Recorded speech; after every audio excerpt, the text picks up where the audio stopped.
Hey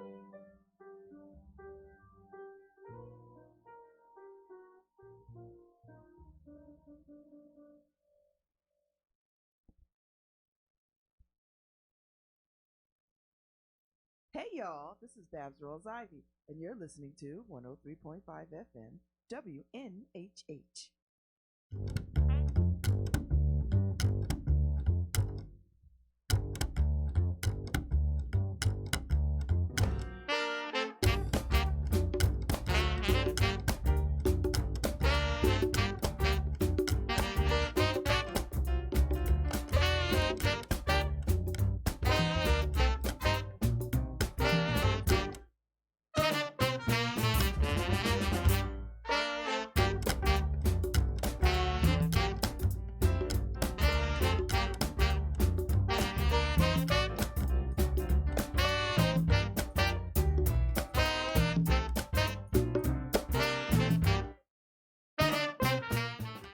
Hello and welcome to WNHH Radio's Dateline New Haven. I'm your host, Paul Bass, inviting you to look behind the headlines on the stories that make the Elm City tick. Pedro Soto makes New Haven tick as a businessman, as a civic volunteer with many hats, including chair of the New Haven Development Commission, and as a popular guest on WNHH Radio, helping us make sense of what's happening in our city, which he's here to do today. Welcome, Pedro. Thank you. Thanks for coming in. Great to be here. Mayor Tony Harp is usually here for her Mayor Monday checkup. She has other commitments and couldn't make it today. Thanks to Yale New Haven Hospital for providing support for today's program. So just for the record, you are not running for mayor, correct, Pedro? No, I am not running for mayor.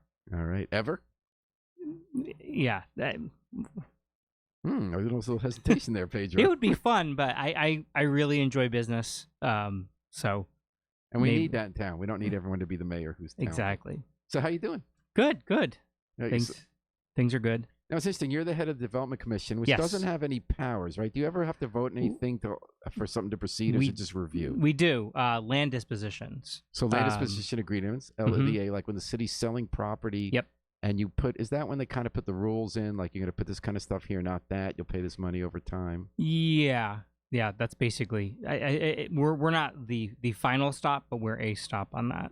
And otherwise, you exist to be a citizen-informed group that hears about plans in early stages from the development officials of the city and help guide policy, correct? Yes. And so that's the thing about LDAs, land disposition agreements, because I know that in the last year, the city has gone back to old LDAs of people who never built what they said they were going to build, right? So like on Chapel and Hamilton, I believe, and I think there was one Upper Chapel Street. And that's how the 1184 Chapel. Yep, and that's how the one down in the medical area got revived. Randy Salvatore's. Was the idea that we struck deals that we wanted to have happen that never happened, and that if we want to have them happen a generation later, we need to sometimes revisit the terms, right? Right, and I think what happened is that, especially given the market in New Haven, I think that actually Matt and Emerson did it. I think finally someone said, "Well, let's take these off the shelf. They've been sitting defunct for years. Let's not just assume inertia or assume that someone's going to get back and really start pushing them." And Matt was the development administrator until recently. So I see where that makes sense with Barry Salvatore, where he wasn't the one who struck the original LDA. They said, 25 years to try to build something, let's do it, and let's just see if we could change the terms. And they didn't become less advantageous terms. I thought it was stuff like whether you have to straighten out a street that was crooked and things like that. Yeah, I think the original LDA in that area really focused on that. There was going to be a restructuring of the streets. Which turned out we didn't even want. It's kind of funky in a city to have streets going, not in the grid. Exactly. I think 25 years ago was a totally different mentality of how you organize a city, and now it's really, let the built kind of environment show up organically, and you just end up with a more interesting neighborhood. Yeah, for sure. And then the other side of the coin was, you have someone who still owns the property for which the original LDA was struck. So I'm thinking of 1184 Chapel, which many moons ago was the home of the New Haven Advocate. I used to go there in college, and like 2 doors down from what was Ron's place, the punk club. But in any case, that became apartments, and I guess he wanted to do more with it based on the LDA. And then on Chapel and Hamilton, wasn't it also the same owner? Maybe wanted to sell it, but with permissions to build more apartments or something. Yeah, I think smaller units or something like that. But in those cases, the issue arose about whether we were letting somebody off the hook for not keeping a promise, right? I mean, yeah, I can see it, but once you're at year 20, year 25, year 15, I think you kind of move forward and see if you can get the best deal. And that you consider it a new deal because the old deal never happened and we never got the tax revenue. Exactly. Ideally, that's the case. I mean, obviously, someone's sitting on a piece of property.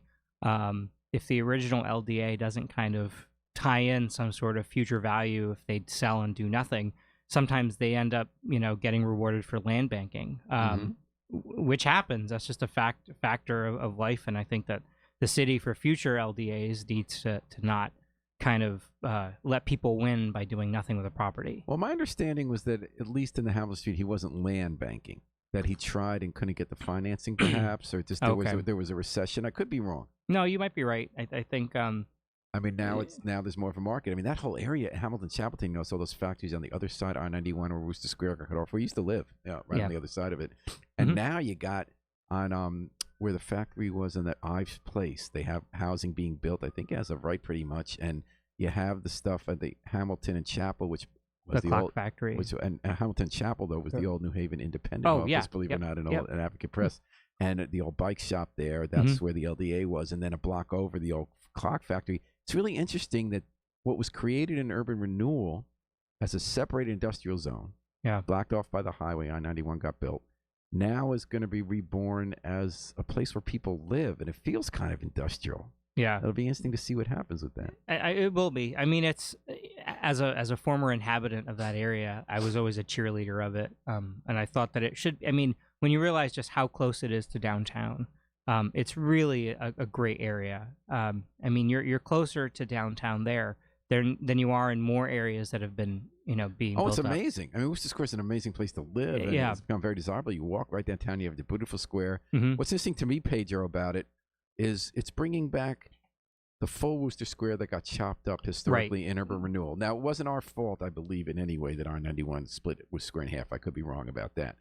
But people didn't like the idea that Wooster Square got chopped up. It kind of ended at the highway, although it technically continues going.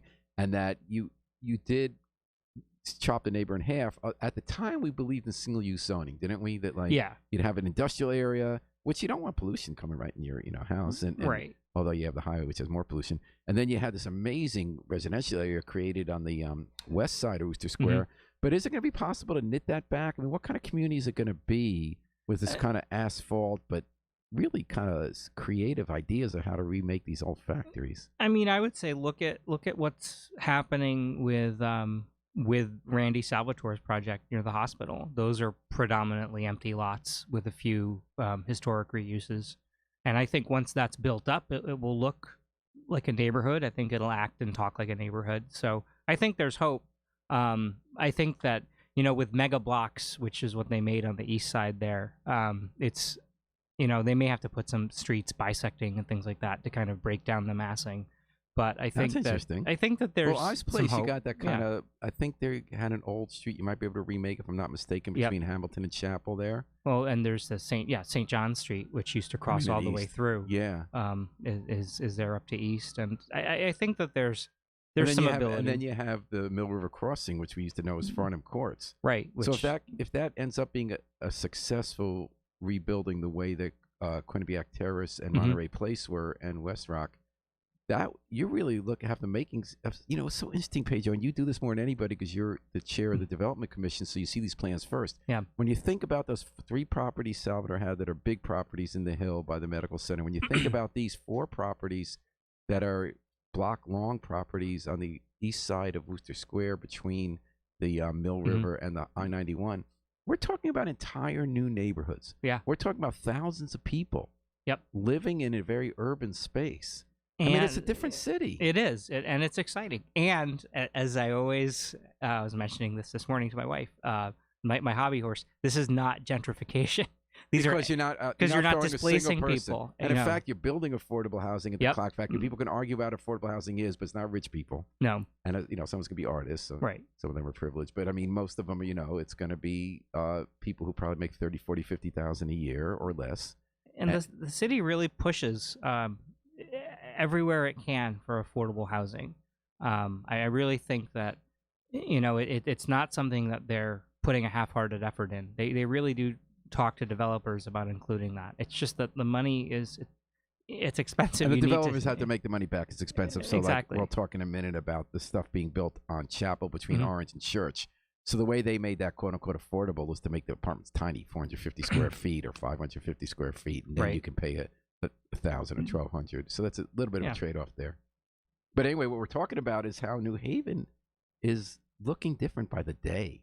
You don't have to be a science fiction writer or go into the next decade to imagine, see plans for, and watch getting built entire new neighborhoods. Yeah. And we're talking about that with Pedro Soto, who sees these plans before the rest of us because he's the chair of the New Haven Development Commission. But the meetings are public, so you could come and visit. Get up at 8 in the morning. 8 in the morning. If the guard lets you in. Yeah. Okay. The guard has to let you in. That is true. Yeah. We've had some issues with that. So you made great comments on the Independent, Pedro, and you put your name on them, which I appreciate. Thank you. You had an interesting one last week. So 2 of these big new projects got their site plans developed, approved, which is a big deal because it means not just the permission of any zoning they need, but now they get to build it this way. One of them is something we were just talking about, Tower Lane. Randy Salvatore is building new properties in the hill by the train station, near the train station, the Yale Medical Center. And this is the third of 3 big chunks of it. It's on Tower Lane next to Tower 1, Tower East, Senior Towers. And it's a 6-story mixed-use building with 223 apartments. As you pointed, it's on a vacant lot. Meanwhile, the other approval is for Paul Dens. We talk about someone who knew how to land bank, by the way. But anyway, well, yeah. But anyway, he now is rebuilding 2 big chunks of a downtown block, which is between Orange and Church. It's on Chapel. And this was second of 2 plans. He had the mid-block one already that burned down a fire approved. Now we're building through what they call that neglect. What kind of neglect? Oh, demolition by neglect. When they try to tear down another building. He's building a 46-unit apartment building, 4,200 square feet retail in the center. First floor. Again, places where no one got displaced. Even before the fire, that wasn't a residence, if I'm mistaken. No, I think you're right. Yeah. So here's what Pedro wrote, because some people were against the stuff, which I was kind of surprised, because I know there's a lot of stuff to question, but people do find, I like this about the Independent, that even though they're kind of cranky sometimes, they bring up stuff we hadn't thought about. Yeah. So you said people who are against these buildings are overlooking the fact that these projects are building because there's an inexpensive form to base them on. Anonymous points out correctly that in order to build with concrete and steel, you have to go far higher due to the expense of construction. At that point, developers with access to $100 million and more in capital, far higher risk tolerance. As I've pointed out, this Pedro writing, over the years, almost every one of these buildings is going up in empty lots, with the exception being the new Hilton Garden Inn and the Feldman property on High. I think you meant Howe. Probably. Yeah. The bright red line I suggest is when developers start wholesale raising of blocks to build these buildings. I do think there's still enough already empty lots in the city that should accompany many more of these types of projects. The option for these buildings are not between build beautiful 9 and 10-story metal and glass towers, or between these projects and empty lots. So I think that's a hard point to argue against, except for one point. And this is so beyond my expertise, Pedro. It's not an issue that I'm as concerned about as I probably should be. People bring it up that a lot of this stuff looks ugly. And they're particularly concerned about the Spinnaker buildings and the Salvatore buildings. They look like kind of prefab boxes almost, even though they're luxury buildings. And we're thinking of the Blake Hotel. We're thinking of the Novella. We're thinking of the designs for the ones on Tower Lane. The others, we're thinking of the Audubon Square projects, which I just reeled off enormous projects in town. It's Imagine amazing. 15 years ago we had having to beg the people same to build call. this stuff. We didn't give a penny for any of these. Yeah. So what do you think about the architecture? So it does call back to the fact that these are using what's called as a podium form building, where you basically have a podium form building. And I am not an architect, so this is all I've learned this saw this on TV. I'm sure they talk about it at your meetings. Yeah, it's basically a concrete base of 1 story. And with that concrete base, you can then use wooden frame construction up to, I think, 5 stories for a total of 5 or 6 stories, which is a code limitation. It's not really a technological limitation. So these buildings are basically big boxes with, a concrete base and then, just stick style on top. So your form and your style is limited. I mean, you can...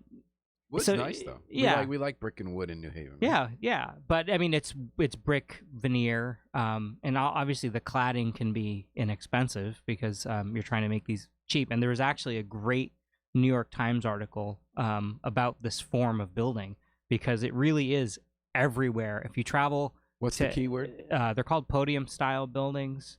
How recent was the Times story? It was only a few weeks ago, and I think actually someone in the Independent might have even linked to it in that comment thread. But that type of building is really spreading across the United States. But every era has their preferred inexpensive form. That's how you get economies of scale.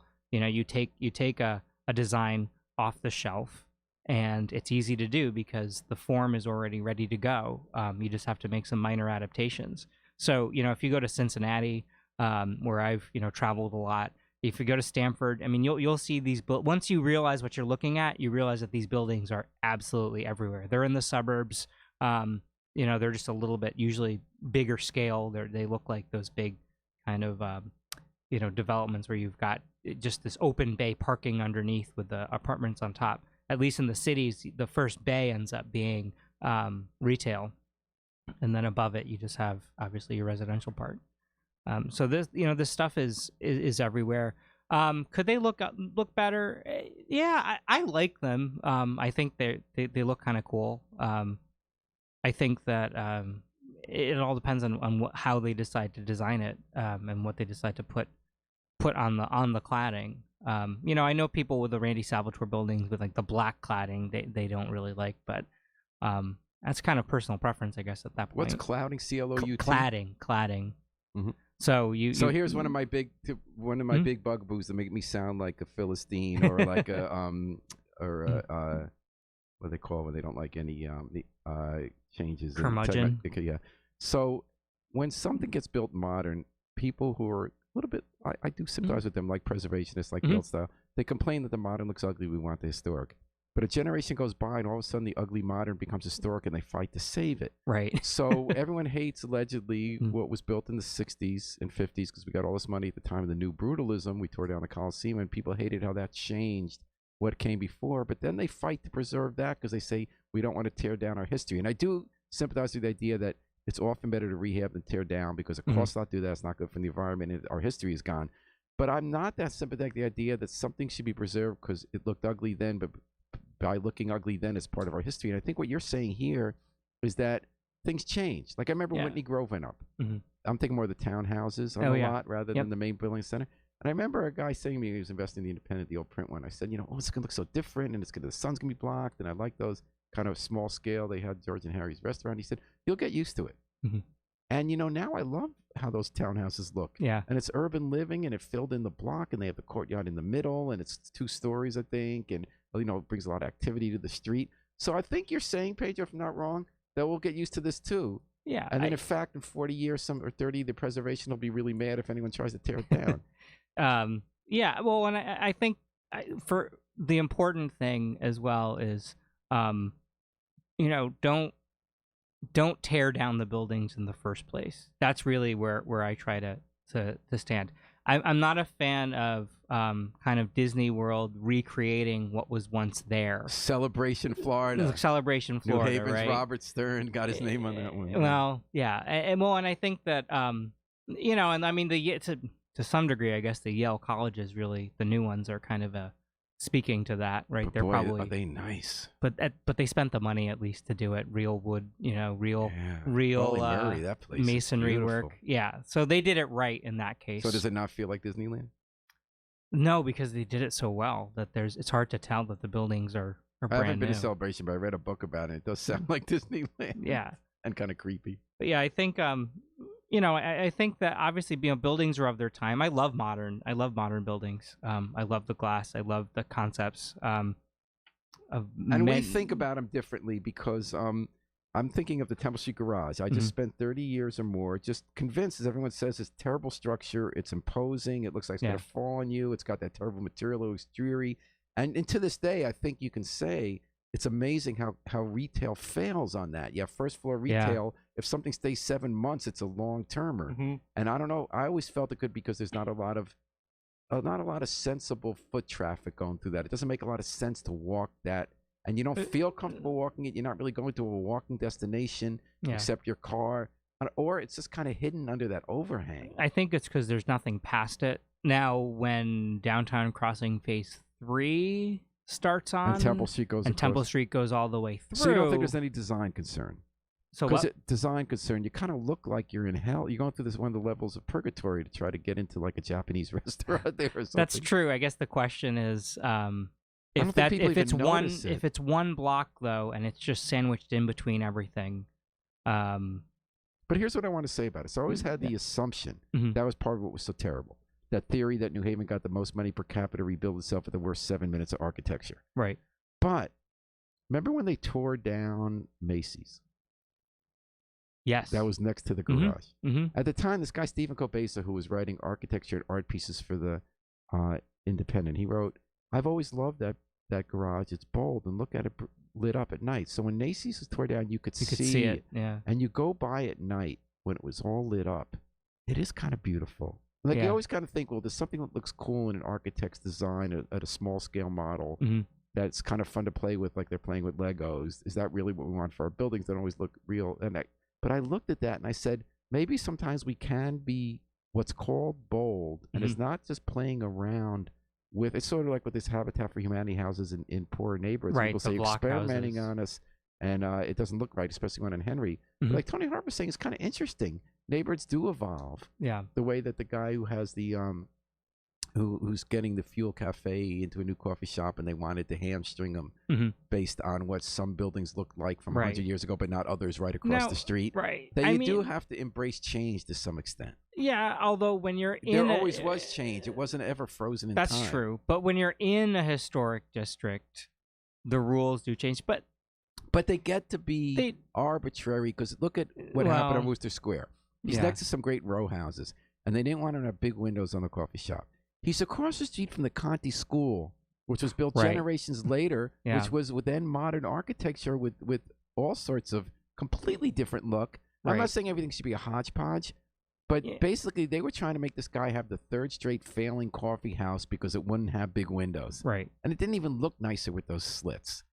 Yeah. So I you got me on my horse here. Yeah, no, I'm kind of doing the Pedro position, which is sort of like let it change. Well, no, I think actually with when you're doing historic preservation appropriately, there's also in the Secretary of the Interior's guidelines for historic rehabilitation, if you're going to make an addition, or if something is clearly an addition, it can be of a different style, and it should be of a different style. I guess the one issue on this case is that addition was historic, and so they were trying to keep that addition from being changed.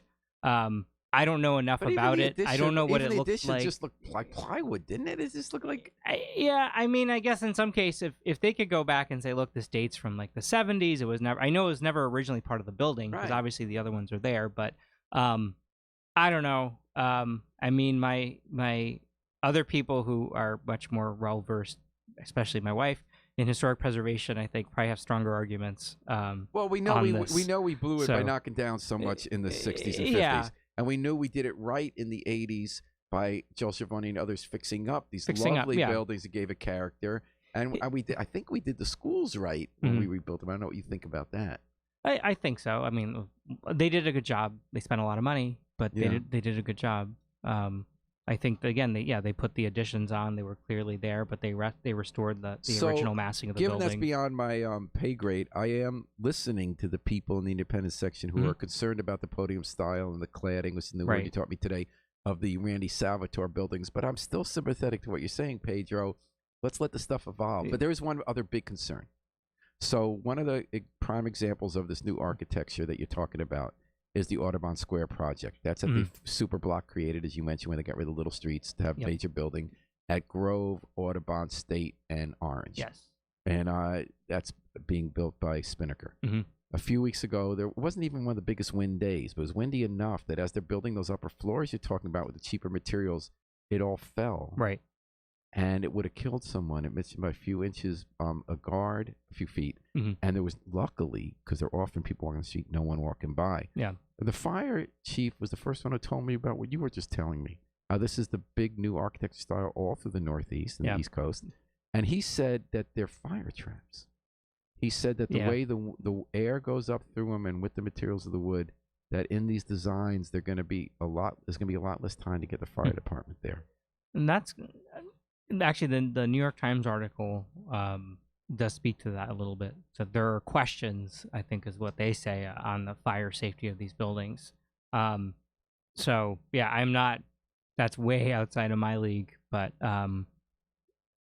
are, and again, there's also an argument that wood frame buildings are actually in some cases more fire resistant because of the way wood burns versus other things. I mean, obviously steel is different in glass, but if you've ever seen what happens to a vinyl siding building when it's fire, it's a mess and there's noxious chemicals and stuff. So I mean, it also depends if they're using vinyl on the outside of these buildings or not. But it's a good question. I mean, I think unfortunately it's going to take a fire to see what happens. I don't know if there have been fires in these buildings already or not. Well, the fire here is about development in New Haven. Pedro Soto, who is one of our closest observers and decision makers, especially when it comes to land disposition agreements of development in New Haven. He's the chair of the New Haven Development Commission. He's here on Dateline New Haven at WNHH 103.5 FM. We did have a couple fires lately on older buildings. Yes. We had West Street, which is in the Hill, where they'd illegally made it into a rooming house. They didn't have working smoke detectors. It was terrible. 2 people died, people jumping out for their lives. What struck you about that as someone who thinks about development of the city and housing? I mean, that's the out of town landlords, the slumlords. I mean, it was a slumlord. I really feel are one of the biggest challenges in many cities, but in New Haven in particular, where you have investors mass buying inexpensive homes, a lot of time with some with Section 8 rents built in. Often with Section 8, where they get more than we pay for our houses to have apartments that are fire traps. Right, and I think that in this case where you're just doing straight up illegal housing just to pack in rents and just make a quick buck, I think it's awful, and I think that it's I don't know. I'd love to talk to people who that's where I feel the housing in the city is really being underserved. I mean, no one should have to live like that. Do you need new private developers to put in more affordable housing, or do you need to be able to police the existing housing and really push down? I mean, it's hard because anytime you come in and evict, ultimately the person who loses are the people who are losing their home and have to move and find a place to live. Well, that's also the issue about gentrification, because if you do start fixing up a place so that it's a code and it's an easy place to live, that costs money and the rents go up. Right. There are ways around that. Neighborhood housing services, the way they arrange through grants and tax credits to rebuild nice places, old houses, up to a really good code, and then train homeowners who are blue collar to own them. I've heard a lot in recent weeks since the fires of talk about how do you fix this question. You've identified Pedro Soto. I know that LCI, Livable City Initiative, the city agency involved at blight neighborhoods, they have an interesting challenge that I've learned more about since the fire, which is that we have 25,000 housing units, mostly apartments, that these landlords own that are supposed to be licensed, but we have only 4 inspectors to keep up with them. Wow. And it took a lot of work to get from 3,000 to 6,000 landlords enrolled in the program. This landlord was not. He kept making appointments. He was breaking. And that technically you just want to find and go after the bad ones, but the system has incentives for the landlords you don't need to worry about signing up. And the ones you do need to worry about, you don't find out about it unless a tenant who's desperate and knows how to use resources available to him or her calling you to tell them to let yourself inside. So they've thought about some fixes about having a tiered system where you look after problem ones more, getting more inspectors, marketing better, going out in neighborhoods, telling people you can call us. But that is a big challenge. Yeah. And the other thing is that Seth Pools, our mayor, brought up the fact that often someone who might want to buy it who lives here, if a house goes up, often it doesn't even go on the market because they're inside deals from these people getting all this investment. We're talking tens of millions of dollars a year coming in from places like Australia, Florida, New York, other places where these big locally based management firms just have more property than they can really keep on track of. They get too much Section 8 money, and then they, without having enough checking up on them, and they are the ones who have the inside deal, and the people want to sell to them, especially the banks that did irresponsible lending in the first places on these properties. Because they're easy deals. They're easy deals. They got cash. And the cash and no questions. Cash. So, I mean, those are, I don't know how you deal with that legally. I don't know either. That's a good question. He talked about should the mayor be pushing banks and others to market stuff more openly. The problem is that often there is no bank. They sell the debt to another arm.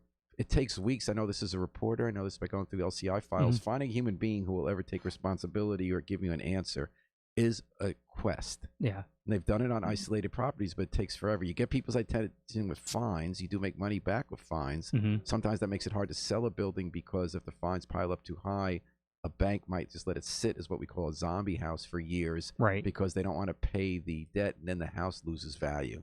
So it's tricky stuff, but I think you can do stuff. I don't think it's hopeless. Yeah. No, I don't think it's hopeless. Focus on it. Yeah, I think you have to focus on it, and then you have to figure out what's the right level of incentive and and disincentive that balances it out. I think it's a lot of these aren't even going to hit a bank. Some of them are just cash. They're owned by someone, or they're owned by an LLC, and everything's done. That's the other thing. Through LLCs an LLC. are evil. They should be outlawing any kind of LLC for real estate ownership, because they exist for two reasons: hide who owns it, and then if you find out who owns it, don't be able to sue them, because every property is its own company and there are no other assets. On the real estate side, I'm as we might talk later, I will be soon involved with an LLC. Yeah, but you want to limit liability. But I do see the point where you can hide appropriate ownership through a maze of LLCs. And I want to talk about hiding appropriate ownership here on Dateline New Haven, talking to Pedro Soto about the amazing development going on in New Haven, all the great issues facing us at all rungs of the income ladder. We're at 13.5 FM, live streamed at newhavenindependent.org. Pedro, they kind of want to hide and not hide sin. Yeah. So we're talking about the Mill River District, and we're talking specifically about between the Mill River and I-91, and between Chapel and Grand, the kind of west side of Mill River, other side of Worcester Square. And as we said, that's becoming a neighborhood again. It used to be factories. You always had Farnham Courts. It's got a beautiful rebuilding. You got the old clock factory a block away, massive property, vacant for decades. It's going to be now made into housing. Go another block, you have smaller factories on Ives and Hamilton and Chapel, which are all becoming housing. Then you got the strip joint. So you already got two strip joints on East Street, a block away. Yep. And one of them, named Scores, was in the clock factory. It's moving. They want to move 2 blocks. It's been displaced. Yeah. It wants to move 2 blocks, and it wants to move to make what they call not just a strip joint, but a Vegas-style entertainment center where you're going to have strippers, you're going to have big, glitzy entertainment shows, I guess, and restaurants and bars, and they want permission to drink till 6 a.m. And in our zoning, they just have to be 150 feet away from other units, similar uses. Now, there is a strip joint 1,100 away, the Catwalk, but they don't serve liquor there, so they might get off on that. But they're going to be, no one's brought this part up, they're going to be a block from Farnham Courts, Mill River, where kids live. Right. And from a homeless shelter. And the place they're moving from is at a murder there. They're going to be a block from a homeless shelter where people struggle with alcohol and other stuff. Both clubs have had murders in the last 12 years. Yeah, less. When was that one at the Catwalk? I mean, the trial was less than 12 years. Maybe it was 12 years. Yeah, I was there that day after the murder. Well, anyway. So the question is twofold, I think. One, do we want a place where we concentrate these kind of businesses, as they call them, adult, which I always think is the most ridiculous phrase for it. Right. But do we want to concentrate them in a part of town because it is legal? It is a maybe not legitimate business, but it's going to happen. So let's have it regulated, and let's have some place where you're not near other stuff.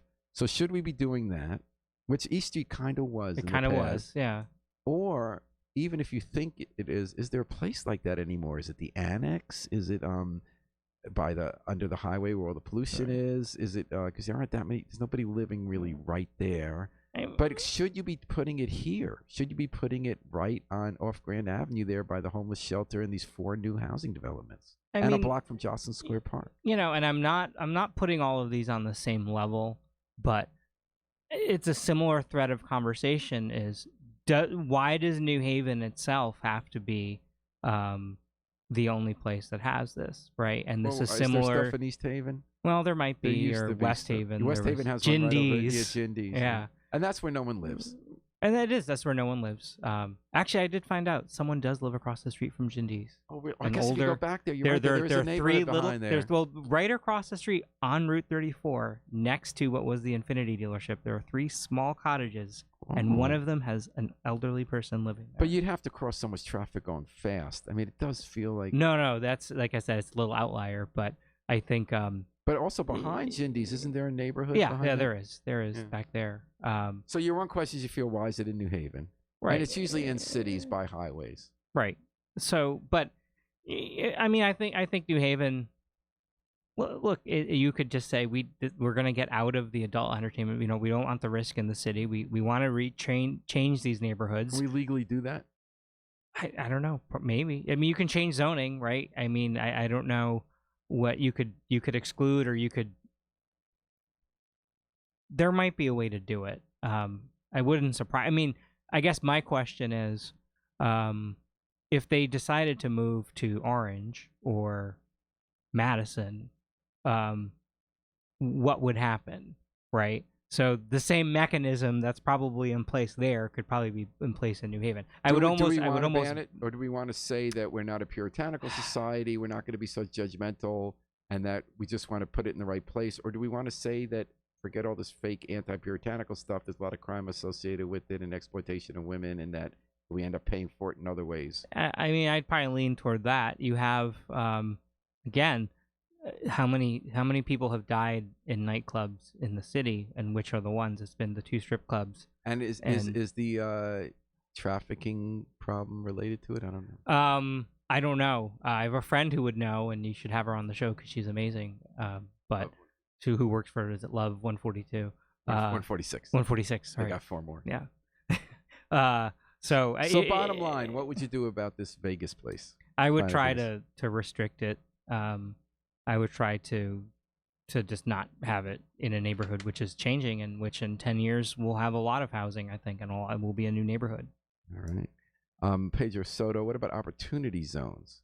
And those are the newly created version of what were called empowerment zones, where you give tax breaks to people to invest in a hard-hit part of a city. Yes. And they get big breaks, and it supposedly creates jobs. This is sort of a conservative idea that Democrats have embraced too, and it's in the new tax code. New Haven has a bunch of them in Fairhaven, The Hill, New Hallville, Dixwell. Are we going to see much from it? Is it a good deal? It'll be interesting to see what we see from it. I do think that New Haven did them right.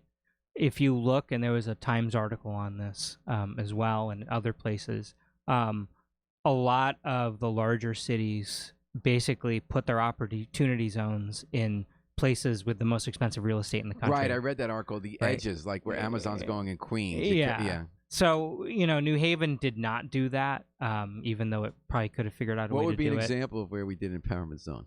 Where we have them. Well, I think it is Dixwell. Oh, I thought you meant where the building's gone up. I mean, in the old versions.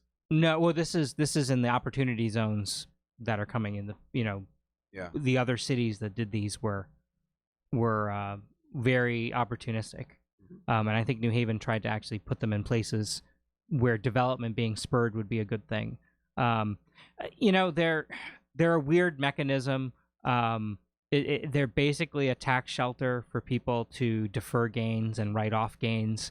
So they're not really this thing. They're just like another access or funnel of money into development projects. So what the market is probably pretty big. Will probably end up happening will be these big funds will end up just pulling this money, and then you can just kind of get from this fund. I don't know what the end result will be. I wonder if it'll help some of these ideas in Dixwell. We're getting stuff built, like the new Next Haven Arts Center on Henry. We have the Munson Street apartments being built, and they're talking about redoing Dixwell Plaza with the Concat people behind a lot of, and they have their Concord for-profit subsidiary behind a lot of the interesting development going on. I wonder if that could really be a plus for. Depending on who does the development. I mean, access to capital is always a good thing. I mean, if projects which were formerly not viable now have access to, a source of funding which is a little more patient because the money source is looking to get something different than outright return. They've kind of already gotten the return. They're trying to bake in the return. on the gain. So, if the right organizations get behind it, it might be exciting. It's kind of a Wild West thing. I mean, in typical of this administration in Washington, obviously, it was hastily put together, I feel, and it was done to maximize profits for individuals without thinking about the social impact. Exactly. So, but because it is a relatively neutral form, it's just money. They don't say what has to, and they do say what has to be done with it, with some positive impact in the neighborhoods and things like that. So, well, let's hope we get something good. Yeah, fingers crossed. So, Pedro, before I let you go, Pedro Soto, who's the chair of the New Haven Development Commission, he's here on Dateline New Haven. Part of your expertise just comes from someone who's been involved in so many different things in New Haven, spend long hours at meetings and learning about how New Haven builds up. You grew up around here, but you also are a successful business person. You ran Spacecraft. Yes. Which was jet engine building on that part of Mill River we were talking about. On East Street. One of those famous factories. It's sold, and you were running the division, I believe, for DRT Power System Spacecraft. Yes. You got rid of the hyphen in the word spacecraft, which is always a distinctive punctuation. I know, and then they got rid of the spacecraft name entirely. Well, that was a matter of time, right? Sad. Oh, yes. So are you still there? I think you told me you're not. No, as of January, I am no longer there. I left. How did that feel? You grew up in the business. You ran the business. Yeah, we sold the business. It felt right. I'm really happy. They ended up moving the business to Meriden, which was a decision I was not on board with, but I couldn't stop them. And the old factory did get filled by Lucky Climbers. Climbers. So that was my one. Yeah, I was happy that we got a really kind of neat, funky use for the building with real jobs. With real jobs and with someone who's as dedicated to New Haven as I am. So I think. What's it like to leave a family business like that in that generation? Well, I think we made the decision at the time to sell, and I still think it was the right decision. DRT I respect them as a business, and obviously, once it's no longer yours, if you disagree, that you can't do anything about it, which is always a little hard.